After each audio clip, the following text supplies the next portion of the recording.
اکثر ہمارے بہن بھائی اس لفظ کو پڑھتے ہوئے تجوید کی روح سے 3 مسٹیکس کر جاتے ہیں۔ آج انشاءاللہ اس ویڈیو کے اندر اس لفظ کو صحیح انداز میں پڑھنے کی کوشش کرتے ہیں۔ دل سے دعا ہے اللہ تعالیٰ آپ کی طرف بڑھنے والے ہر شر کو خیر میں بدل دے۔ سورہ یاسین آیت نمبر 21 جہاں پر ختم ہو رہی ہے وہاں پر یہ لفظ موجود ہے۔ یہاں سے شروع کرتے ہیں حمزہ جیم زبر اج، وہ الف جس کے اوپر کوئی حرکت ہوتی ہے اس الف کو ہم حمزہ پڑھتے ہیں۔ حمزہ کو ہم ملائیں گے جیم کے ساتھ، جیم کے اوپر جزم ہے تو یہاں پر ہم قلقلہ کریں گے۔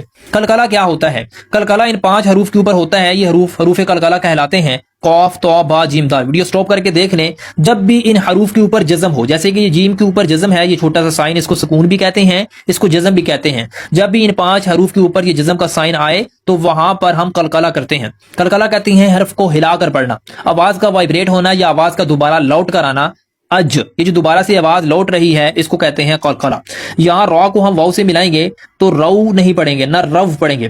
را کو جب واو سے ملائیں گے تو یہاں پر غنہ کریں گے۔ یہاں پر ایک رول ہے، وہ ہے ادغام مع الغنہ، یعنی غنہ کے ساتھ ملا کر پڑھنا۔ سمپل آپ یاد رکھیں۔ یہ رول اپلائی کب ہوتا ہے؟ جب بھی 2 زبر ہوں، 2 زیر ہوں، 2 پیش ہوں یا نون ساکن ہو۔ نون ساکن وہ نون ہوتا ہے جس کے اوپر جزم ہے، یعنی کہ جیم کے اوپر جزم ہے تو یہ جیم ساکن ہے۔ نون ساکن وہ نون ہوگا جس کے اوپر جزم ہوگا۔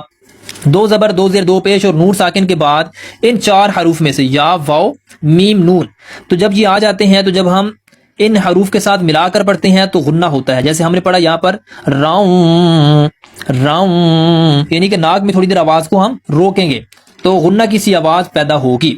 اجراؤں وہم، ہا کو ہم میم سے ملائیں گے تو یہاں پر ہم غنہ کریں گے۔ یہاں پر کیوں غنہ کریں گے؟ جب بھی نون اور میم کے اوپر یہ تشدید کا نشان آئے تو وہاں پر ہم غنہ کرتے ہیں، اور غنہ کہتے ہیں ناک میں تھوڑی دیر آواز روکنے کو، اور غنہ کی مقدار ایک الف کے برابر یعنی 1 سیکنڈ تک ہوتی ہے۔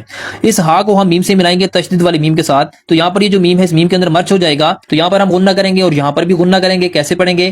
اجراؤں وہم مہتدون، اجراؤں وہم مہتدون۔